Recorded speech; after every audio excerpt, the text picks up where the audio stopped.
Damn Reincarnation capítulo 89. Saindo do castelo. 2. Talvez por causa do quão incomum era realizar este evento no Castelo dos Leões Negros, a cerimônia de maioridade dos Leonheart este ano foi particularmente majestosa. No entanto, além disso, não foi particularmente especial e também não demorou muito. Embora as bênçãos entregues pelos anciãos fossem todas escritas de forma ligeiramente diferente, seu conteúdo era praticamente o mesmo. Não envergonhe o clã Leonheart e assuma a responsabilidade por suas próprias ações. Dos 3 irmãos, Cian foi nomeado representante. Isso ocorreu porque Evard não pôde comparecer, e também porque Cian era o mais próximo na linhagem de herdar a posição de patriarca. Sem esconder suas emoções elevadas, Cian colocou a mão em seu peito e fez um juramento. Eugênio e Ciel ficaram um passo atrás de Cian e repetiram as palavras do juramento junto com ele. E assim, a cerimônia de maioridade acabou. Embora ainda restem alguns meses até que sejamos legalmente adultos, já que já tivemos nossa cerimônia de maioridade, já dá para dizer que estamos todos crescidos. Afirmou Cian com um aceno confiante enquanto estavam voltando para a fortaleza do castelo. Colocando a mão no ombro de Eugênio, Cian fez uma oferta. Nesse caso, devemos ir tomar uma bebida juntos, irmão. Você realmente é um idiota pretensioso. Eugênio bufou e afastou a mão de Cian.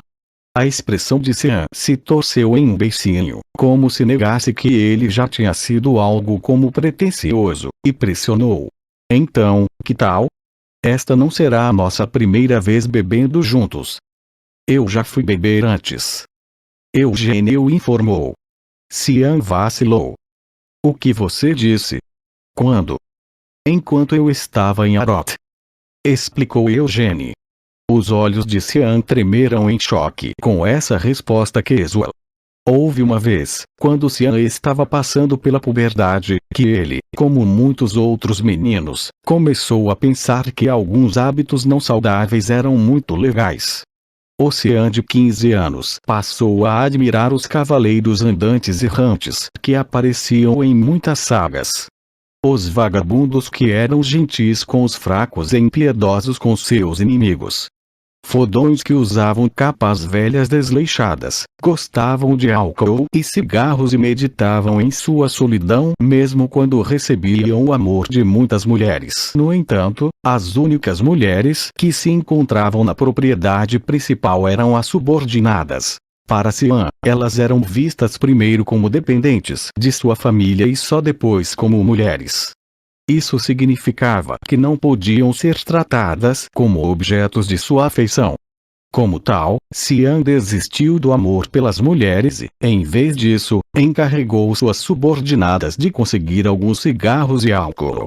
Era óbvio que se ele tentasse fumar e beber em seu quarto, seria pego por aquela mãe aterrorizante dele e realmente levaria uma bronca. Como os cavaleiros e os servos da família às vezes iam fumar nos fundos dos depósitos, Cian sentiu que haveria pouco risco de ser pego se ele se escondesse no depósito do ginásio. No meio da sala empoeirada, ele havia se encostado em uma parede velha e fumado um cigarro. Então, em vez de servir o uísque incrivelmente forte em um copo, tentou tomar um grande gole direto da garrafa. Mas antes que pudesse fazer isso, Eugênio abriu a porta da despensa e entrou. Eugênio começou a bater em Cian até que o cigarro que acabou de acender finalmente se apagasse. Mas aquele maldito desgraçado não parou de bater nele. Eugênio até agarrou Cian pela orelha e o arrastou até a ancila.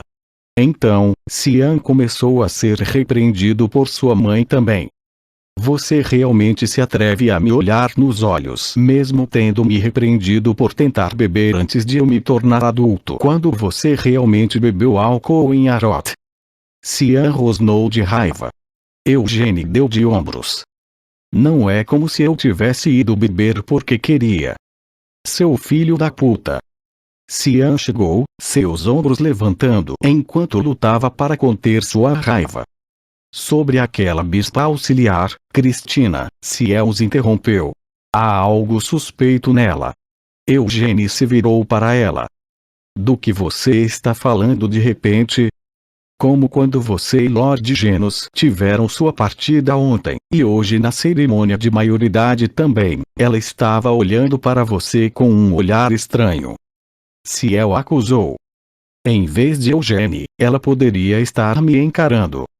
Cian, que acaba de ter um acesso de raiva, começou a sorrir brilhantemente assim que a conversa se voltou para Cristina. Afinal, eu fui o protagonista da cerimônia de maioridade de hoje. Quanto a vocês dois, bem, vocês eram apenas personagens coadjuvantes, destinados a me sustentar. Você não concorda? Afinal, fui eu quem recitou o juramento, e também fui eu quem ficou de pé na frente. Irmão, pode calar a boca um pouco. A testa de Ciel franziu quando ela teve que evitar olhar para ele, mas o sorriso de Cian permaneceu impassível. Acariciando a frente de seu terno bem cortado, Cian continuou falando. Embora eu já tivesse notado isso quando nos conhecemos, a bispa auxiliar, Cristina é realmente muito bonita. Pode ser porque ela é uma candidata a santa, mas embora seja difícil de descrever, há um ar de divindade que parece fluir dela. Cristina não revelou que se tornou uma santa completa para mais ninguém. Da mesma forma, ela também não revelou o fato de que Eugênie havia sido selecionado como herói, nem que ele e Cristina iriam para a Floresta Samar. Gilead e Doines também não divulgaram nenhum desses fatos. Do jeito que estava, esse assunto era importante demais para ser tratado com leviandade, então quanto menos pessoas soubessem disso, melhor. Você também não sentiu. Aquela bispa auxiliar, Cristina, ela está prestando tanta atenção em você que parece estranho. Quando falou isso, Ciel olhou para o punho de Eugênie. Cristina não era a única agindo de forma estranha. Apenas 2 dias antes, seu punho estava sangrando profusamente, embora atualmente não tenha restado uma única ferida. Ciel ainda podia se lembrar claramente da atmosfera dominadora que Eugênie estava exalando naquele momento. Acho que ela só gosta de mim. Respondeu Eugênie, sua expressão mostrando quão pouco ele se importava com isso. Cian riu dessas palavras como se as achasse ridículas, mas Ciel não poderia ser tão alegremente alheia quanto Cian. Ela inclinou a cabeça para o lado e olhou para Eugênie. Acho que você se divertiu durante seu encontro secreto com ela. Suas piadas realmente precisam soar tão sarcásticas. Eugênie respondeu. Então, ouvi dizer que você voltará para a propriedade principal amanhã. Existe algum motivo para querer voltar tão rapidamente? Cian disse que vai ficar no castelo até o ano que vem, então por que você não fica aqui também e faz aquele seu treinamento maluco? Sugeriu Ciel. Cian admiravelmente decidiu ficar no castelo dos Leões Negros para algum treinamento. Ele havia tomado essa decisão por causa da batalha entre Eugênie e Genos. Embora os cavaleiros da família principal fossem excelentes, era verdade que eles eram mais fracos quando comparados aos capitães dos Cavaleiros Leão Negro. Como tal, Cian decidiu ficar no Castelo dos Leões Negros pelos próximos meses e receber a tutela dos capitães. Gilead apoiou totalmente a decisão de seu filho. Os capitães dos Cavaleiros Leão Negro obviamente já haviam concordado, e até os anciãos do conselho estavam dispostos a orientar Cian, o candidato mais provável para ser o próximo patriarca. Na opinião de Ciel, em tais circunstâncias, não havia motivo para Eugênie não permanecer no castelo. Não era esse o cara obcecado por treinamento desde que se conheceram na propriedade principal? Acontecia que os Cavaleiros Leão Negro também contavam com muitos magos de nível alto entre seus membros, e havia até capitães que eram bons em usar várias armas e técnicas. Mas mesmo com tudo isso, Eugênie decidiu não ficar no castelo. Apenas seu irmão, que estava com ela desde que nasceram, ficaria no castelo com ela. Ciel ficou profundamente decepcionada com esse fato. Além disso, dizem que a bispa auxiliar também partirá no mesmo dia que você. Ciel trouxe outra questão bruscamente. Acontece que estamos saindo ao mesmo tempo. Se sairmos separadamente, isso significa apenas que temos que usar o portão de teletransporte 2 vezes. Desde quando você se importa com algo assim? Perguntou Ciel. Eugênie voltou como uma pergunta. Por que você está tão desconfiada? Não é como se houvesse motivos para suas suspeitas. Ouvi dizer que você fará uma viagem depois de voltar para a propriedade principal. Para onde vai? Ciel mudou de assunto. Ainda não decidi um destino, só quero sair e conhecer o mundo. Afirmou Eugênie. Junto com a bispa auxiliar. Ciel era perspicaz desde jovem e já havia notado que algo estava acontecendo. Enquanto olhava fixamente para Eugênie, ela continuou. Depois que todos vocês voltaram do túmulo, papai e o chefe do conselho mostraram expressões desagradáveis. E isso vale para você também. Não vejo como isso poderia estar relacionado a eu supostamente fazer uma viagem com a bispa auxiliar, Cristina. Respondeu Eugênie evasivamente. Isso mesmo. A senhorita Cristina não é uma pessoa tão livre, então por que ela viajaria com ele? Cian imediatamente concordou com as palavras de Eugênie e olhou para Ciel em dúvida. Irmãzinha. Você deve apenas ser honesta. Realmente quer que Eugênie e eu fiquemos no castelo com você, certo? Irmão, por favor, cale a boca por um momento. Ciel implorou exasperada. Cian virou-se para Eugênie. Já que ela já falou tanto, você não pode ficar com a gente. Ainda pode ir em sua viagem depois. No final, o ponto era que Cian também queria que Eugênie ficasse no castelo com eles. Embora tivesse lido e memorizado ansiosamente o livro que recebeu dele, ainda não havia entendido completamente a essência. Como tal, Cian queria continuar aprendendo um pouco mais com Eugênie. Embora fosse uma experiência valiosa, receber conselhos dos anciãos rigorosos e experientes, bem como a orientação dos capitães que passaram pelo inferno e pela maré alta, Cian ainda queria ser guiado neste treinamento por seu próprio irmão, se fosse possível. Não faz muito tempo desde que ele voltou, então por que está pensando em sair de novo? Cian pensou consigo mesmo com alguns sentimentos feridos. Retornando depois de 3 anos inteiros, apenas para deixá-los novamente. Depois que sua irmã gêmea, Ciel, também partiu para o Castelo dos Leões Negros, o único que ficou na propriedade principal foi Cian. Mesmo que devesse ter muitos irmãos com ele, ele era o único que ainda morava naquela extensa propriedade. Claro, Cian estava tão ocupado e envolvido em seu treinamento durante esse tempo, que nem teve um momento de sobra para se sentir sozinho, mas se possível, ele ainda queria estar com seus irmãos. Que pirralho fofo! Eugênie sorriu e deu um tapinha no ombro de Cian. Ciel era hábil em esconder suas expressões faciais. No entanto, seu gêmeo, Cian, não foi capaz de fazer o mesmo. Beleza. Vamos tomar um drink juntos como irmãos. Propôs Eugênie. Também vou beber com vocês. Insistiu Ciel. E seus deveres? Eugênie perguntou. Não tenho nada agendado hoje, então está tudo bem. Depois de dizer isso, Ciel fez beicinho e continuou. Então você está mesmo indo embora? Sim. Eugênie facilmente confirmou. Uma vez que Eugênie se decidia, raramente mudava de ideia. Era assim que ele tinha sido em sua vida anterior, e era assim que era agora. Embora pudesse ser muito divertido passar alguns meses no castelo, havia uma razão pela qual ele precisava ir para Samar. Uma razão que precisava ser priorizada sobre todo o resto. Ele precisava encontrar a aldeia élfica que estava escondida em algum lugar dentro daquela vasta floresta tropical. Quanto a se ele realmente seria capaz de encontrar Siena lá, não tinha certeza. Talvez, apenas talvez, ela pudesse ter morrido há muito tempo. Como tal, precisava encontrar a Vila dos Elfos o mais rápido possível. Se conseguisse chegar lá, saberia exatamente em que tipo de situação Siena estava.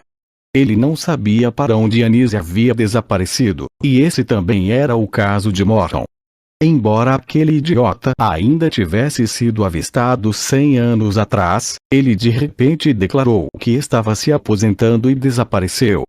Os descendentes de Morton, a família real de Hur, respeitaram plenamente a aposentadoria de seu ex-rei. Eugene poderia ser do clã Lyonheart, mas se de repente fosse procurá-los e pedisse que lhe dissessem onde estava o rei anterior, não havia como a família real de Hur conceder seu pedido.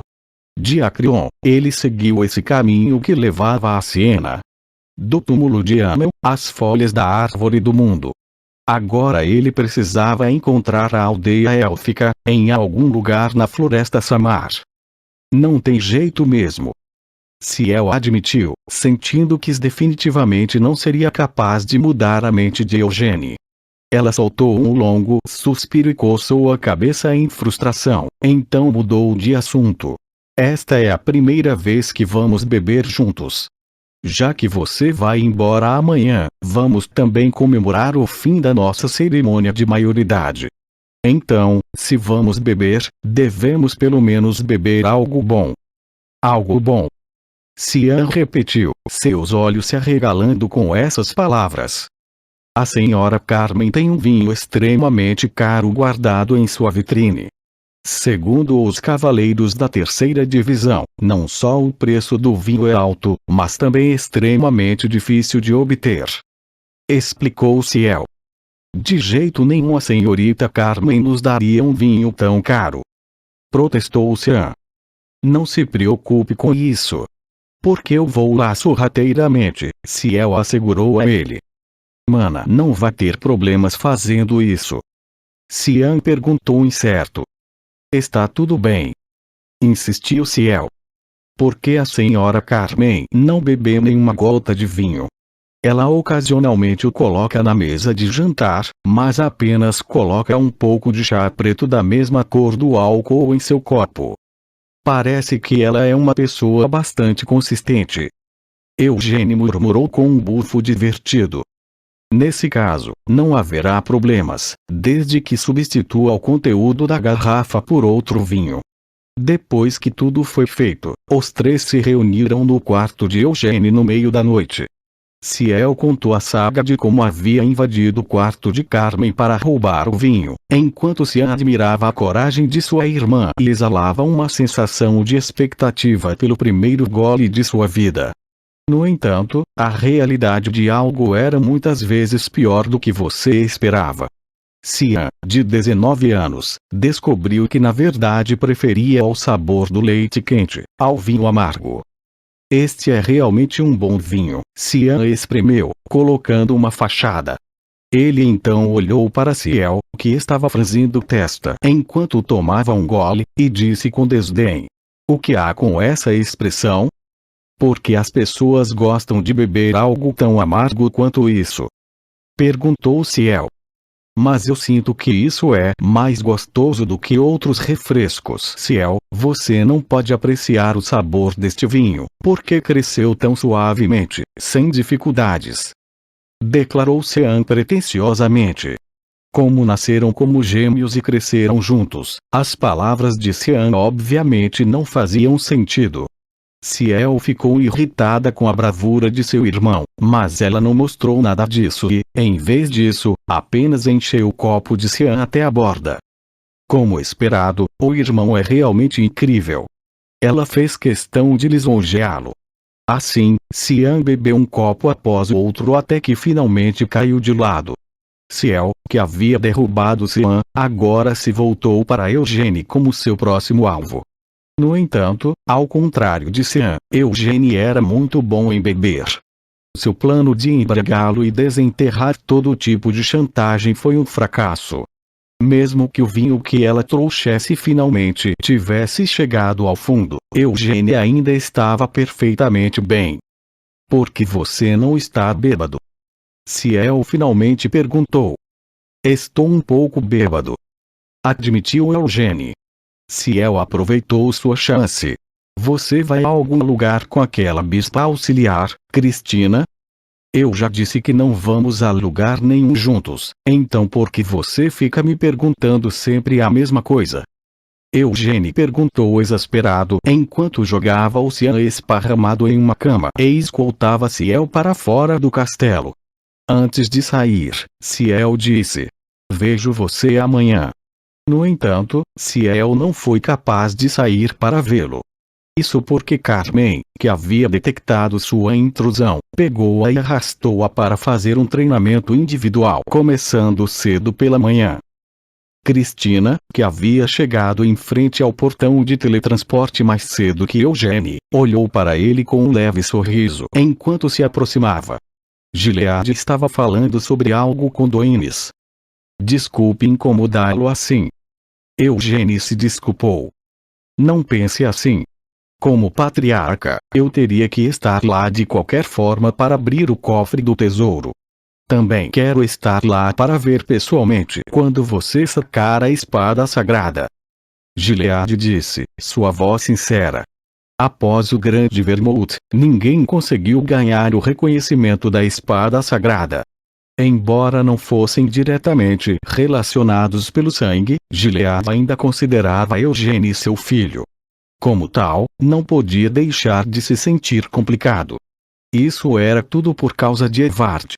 Embora realmente não quisesse pensar sobre isso, Gilead teve que admitir que o contraste entre seu filho mais velho Evard e seu filho adotivo Eugênia era muito forte. Aquela decepção de filho dele era o ponto fraco de Gilead e sua maior vergonha. Gilead tentou não demonstrar a pena que sentia por seu filho mais velho na frente de Eugênia. Depois de deixar Eugênia partir em sua jornada, Gilead pretendia retornar ao Castelo dos Leões Negros. Os poucos meses que Cian ficaria no castelo também serviriam como um teste para ver se ele era digno de sua posição como o próximo patriarca do clã.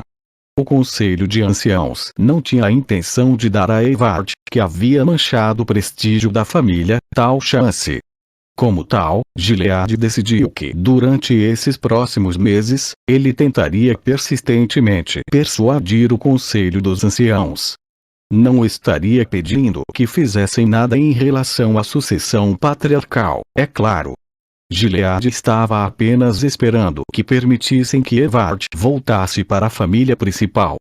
Depois disso, Gilead queria ir ao feudo Bossar para se encontrar com Evard Tiones. Mesmo que não conseguisse convencer o Conselho dos Anciãos, ele pelo menos queria se encontrar com sua esposa e filho para encontrar uma liberação para esses sentimentos sufocantes. Depois de passar pelo portão de teletransporte, voltaram para a propriedade principal do clã Lyonheart. Graças a ter repassado a palavra com antecedência, apenas o número mínimo de subordinados necessários para ativar a magia do portão estava esperando à frente deles. Você realmente não vai contar nada ao Gerard? Gilead perguntou a Eugênia. Se eu dissesse a ele que estava indo para Samar, meu pai me agarraria e me imploraria para não ir, enquanto me afogava com lágrimas e ranho. Explicou Eugênia. Ele definitivamente faria isso. Gilead assentiu com um sorriso brilhante. Mas não é natural que um pai se preocupe com o filho? Também o deixo preocupado, senhor patriarca. Eugênia perguntou. Claro, também estou muito preocupado. No entanto, minha fé em você superou todas as minhas preocupações. Gilead o assegurou. Vou dar o meu máximo para não ser pego em nada muito arriscado. Por que não vou sozinho? Disse Eugênia enquanto olhava para trás. Cristina, que o seguia com um leve sorriso, assentiu levemente em resposta ao olhar de Eugênia. Eu também darei o meu máximo para evitar que a jornada de Sir Eugênia se torne muito perigosa. Eu realmente não sei como um milagre de transformar biscoitos em pão ajudaria em uma situação perigosa. Eugênio observou sarcasticamente. Os bárbaros de Samar podem simplesmente gostar de pão. Disse Cristina, seu sorriso ligeiramente torcido. Eugênio deu de ombros com essas palavras e olhou para frente mais uma vez. Eventualmente, eles chegaram em frente ao cofre do tesouro. Fazia 6 anos desde a última vez que Eugênio tinha vindo até ali. Eugênio esfregou o colar que estava usando no pescoço todo esse tempo enquanto olhava para a porta do cofre do tesouro. Mas enfim, está tudo bem para a senhorita Cristina entrar lá conosco. Eugênio verificou tardiamente. Gilead hesitou. Em princípio, é proibido, mas não seria estranho se uma santa não estivesse presente no local onde a espada sagrada é sacada. Cristina argumentou, sem intenção de recuar. Enquanto enfatizava o nome da espada, ela continuou. Ninguém foi capaz de receber o reconhecimento da espada sagrada nos últimos 300 anos. No entanto, se Sir Eugênio conseguir isso hoje, isso significaria que o Deus da Luz deu suas bênçãos para a jornada de Eugênio, e ele pôde até entregar outra revelação sobre sua jornada. Estou perguntando, porque estou muito curioso, mas está tudo bem uma sacerdotisa vender tão facilmente seu Deus como desculpa para conseguir o que quer? Eugênio perguntou. Senhor Eugênio, o que exatamente você quer dizer com isso? Juro pela minha palavra que nunca usei o nome de Deus em vão. Cristina jurou. No final, foi decidido que Cristina também os acompanharia até o cofre do tesouro. Assim como havia feito 6 anos antes, Gilead acariciou a maçaneta com os dedos manchados de sangue. Creak! As gravuras esculpidas na porta começaram a se contorcer. O cofre do tesouro se abriu. A primeira coisa que Eugênio viu pela porta aberta parecia exatamente a mesma de 6 anos antes. A radiante espada dourada que estava incrustada no centro da sala. Separada da iluminação que iluminava o interior do cofre do tesouro, a espada emitia sua própria luz. Esta era a espada sagrada. Ah, é mesmo a espada sagrada da luz, Altair. Cristina soltou um suspiro de admiração enquanto juntava as mãos. Fazia muito tempo desde que Eugênio ouvira pela última vez o verdadeiro nome da espada sagrada. Cristina o chamou. Agora então, Sir Eugênio, falarei sobre isso mais tarde. Disse Eugênio, virando-se para Gilead. Ele pode já ter pedido permissão com antecedência, mas não seria rude da parte dele simplesmente passear pelo cofre do tesouro como quisesse. Você não precisa prestar atenção em mim. Gilead disse com um sorriso irônico. Foi só então que Eugênio sorriu e começou a passear pelo cofre do tesouro. Ele viu a lança dracônica, Carbos, o raio Pernoa e a espada devoradora, Aspel. Essas 3 armas estavam nos mesmos lugares que estavam 6 anos atrás. Contanto que seja bom em empunhá-las, qualquer uma dessas armas pode ser usada para conquistar um país. Eugênio ficou maravilhado com a visão. Isso não era um exagero. Vermouth tinha sido capaz de liberar uma tempestade com um balanço de Vinit, uma montanha desaparecia sempre que disparava com a Carbos, e quando atirava em algo com Pernoa, o próprio chão desabava. Mesmo que Aspel não pudesse criar um espetáculo tão grande quanto essas outras armas, ela mostrava seu verdadeiro poder quando cortava os feitiços de mega classe dos demônios. Vermouth, sempre pensei que você fosse um maldito ganancioso para monopolizar armas como essa sozinho. Refletiu Eugênio. Exceto pela espada sagrada, a maioria dessas armas foi encontrada durante a jornada. Naquela época, Amel estava extremamente carente de mana, especialmente quando comparado ao resto do grupo, então não conseguia lidar com nenhuma dessas armas que consumiam uma carga de mana. Esse ainda era o caso até agora. A lança dracônica e o raio consumiam muita mana. Bem, minha mana continuará aumentando a partir de agora de qualquer forma. E como aprendi magia além disso, não devo ter problemas usando a spell. Com um sorriso, Eugene guardou as armas dentro de seu manto. Então, ele caminhou até ficar na frente da espada sagrada. Foi apenas 6 anos antes, quando ele tentou retirá-la pela primeira vez e falhou. Antes de estender a mão para pegá-la, Eugene virou-se para Cristina e perguntou: o que acontece se eu não conseguir sacá-la? Não há como isso acontecer. Agora que Deus enviou sua revelação autorizando isso, Sir Eugene poderá desembainhar a espada sagrada. Insistiu Cristina fielmente. Eugene esperava sinceramente que não fosse capaz de desembainhar essa espada. Ainda não podia confiar totalmente na revelação divina e também não queria se tornar o herói escolhido. No entanto, no momento em que Eugene segurou a espada em sua mão, mesmo que não tivesse colocado nenhuma força em seu aperto para puxá-la, Eugene instintivamente sabia a verdade. 6 anos antes, a espada sagrada parecia não se mexer, não importa quanta força colocasse para movê-la. No entanto, agora parecia que seria muito fácil retirá-la.